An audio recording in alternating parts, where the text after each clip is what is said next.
أكبر.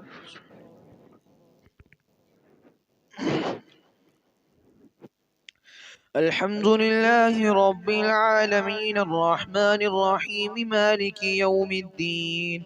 إياك نعبد وإياك نستعين. اهدنا الصراط المستقيم صراط الذين أنعمت عليهم غير المغضوب عليهم ولا الضالين. تلك الرسل فضلنا بعضهم على بعض منهم من كلم الله ورفع بعضهم درجات وآتينا عيسى ابن مريم البينات وأيدناه بروح القدس ولو شاء الله ما اقتتل الذين من بعد ما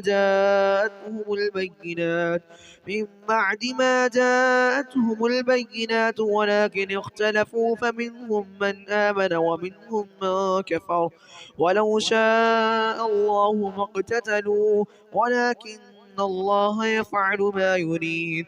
يا أيها الذين آمنوا أنفقوا مما رزقناكم من قبل أن يأتي يوم لا بيع فيه ولا خلة ولا شفاعة والكافرون هم الظالمون. الله لا إله إلا هو الحي القيوم لا تأخذه سنة ولا نوم له ما في السماوات وما في الأرض. من ذا الذي يشفع عنده إلا بإذنه يعلم ما بين أيديهم وما خلفهم ولا يحيطون بشيء من علمه إلا بما شاء وسع كرسيه السماوات والأرض ولا يؤوده حفظهما وهو العلي العظيم. لا إكراه في الدين قد تبين الرشد من الغي فمن يكفر بالطاغوت ويؤمن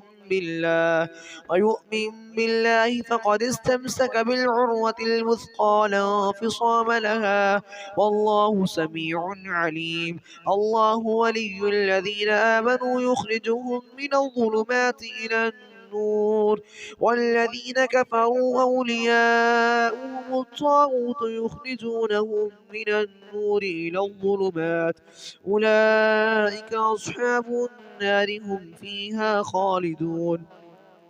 ألم تر إلى الذي حاج إبراهيم في ربه أن آتاه الله الملك إذ قال إبراهيم ربي الذي يحيي ويميت قال أنا أحيي وأميت قال إبراهيم فإن الله يأتي بالشمس من المشرق فأت بها من المغرب فبهت الذي كفر والله لا يهدي القوم الظالمين.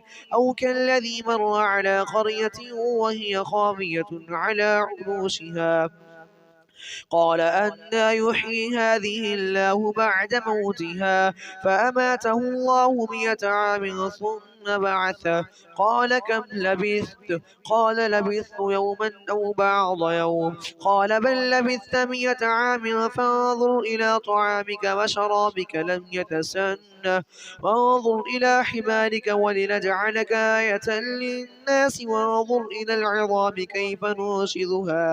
كيف ننشزها ثم نكسوها لحما فلما تبين له قال أعلم أن الله على كل شيء قدير.